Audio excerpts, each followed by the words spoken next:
السلام علیکم ورحمۃ اللہ وبرکاتہ۔ دوستو، آج ان لوگوں کے لیے ایک اہم مسئلہ ہے جو اپنی بیٹی یا بہن کے لیے یا نواسی کے لیے ملائکہ نام رکھتے ہیں، تو یہ بھی بالکل حرام ہے۔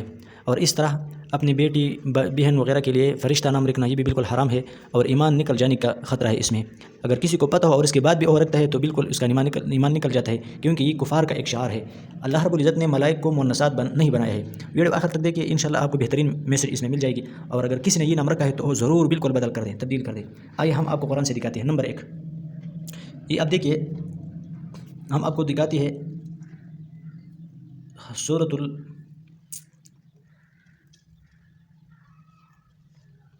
یہ دیکھیے سورہ نجم۔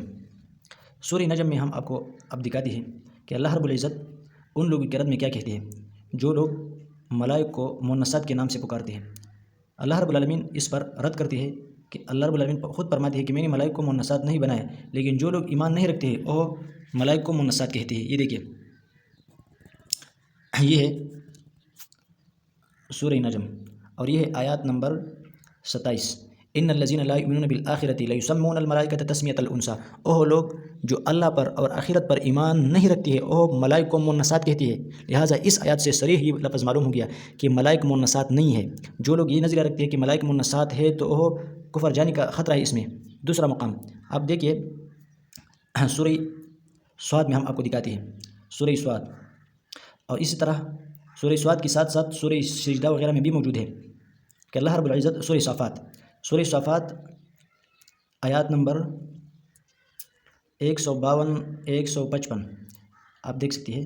سورہ صافات آیات نمبر، یہ آخر میں یہ آیات ہے، فاستفتہم الربک البنات ولہم البنون ام خلقنا الملائکۃ اناثا وہم شاہدون۔ اللہ رب العالمین کفار مکہ سے پوچھتے ہیں کہ آئے اس سے پوچھے، ام خلقنا الملائکۃ اناثا، آیا ملائکہ ہم نے مونسات پیدا کیے؟ یہ غورتی ہے، وہم شاہدون، اور یہ لوگ بیٹھے ہوئے تھے۔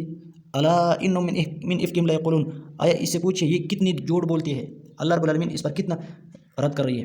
لہٰذا یہ ایمان چل جانے کا خطرہ ہے اس میں۔ کسی نے اگر یہ نام رکھا ہو تو وہ نام بالکل ضرور تبدیل کرے۔ اور ملائک کو فرشتہ کہنا بھی حرام ہے، فرشتے بالکل نہیں کہنا چاہیے، ملائک یا ملک الموت وغیرہ وغیرہ۔ آپ دیکھیے ایک اور مقام، یہ سورہ سجدہ ہے۔ سورہ سجدہ آیات نمبر 11 میں بھی میں آپ کو دکھاتا ہوں کہ اللہ رب العزت کیا کہتے ہیں۔ سورہ سجدہ آیات نمبر 11، یہ دیکھیے، قل یتوفاکم ملک الموت الذی وکل بکم ثم الی ربکم ترجعون۔ اللہ رب العالمین رسول اللہ صلی اللہ علیہ وسلم کو فرماتے ہیں کہ آپ ان سے پوچھیں، آپ کو وہ ملک الموت وفات کرتی ہے، آپ کی روح وہ قبضہ کرتی ہے جو آپ پر مقرر کی گئی ہے۔ اگر یہاں یہ مؤنث ہوتے ملک الموت الذی نہیں چاہیے تھا، الذی چاہیے تھا، دوسرا وکلا کی جگہ وکلت چاہیے تھا۔ لہٰذا اس سے معلوم ہو گیا کہ یہ شعار ہم کو یہودیوں کی طرف سے مل گئی ہے، لہٰذا اس سے بچنا چاہیے۔ اگر یہ ویڈیو کسی کو پسند آئے اور اس میں کوئی کسی کا اصلاح ہو تو لہٰذا دوسروں تک بھی پہنچائے، اور یہ پیغام ایک ضروری پیغام سمجھنا چاہیے۔ لہٰذا اگر آپ کو پسند آئے تو لائک کریں، اگر پسند نہیں آئی، اگر کوئی شک ہے آپ اس میں تو لہٰذا ڈس لائک کریں، اور ہمارا یہی پیغام تھا آپ تک پہنچانے کا۔ والسلام۔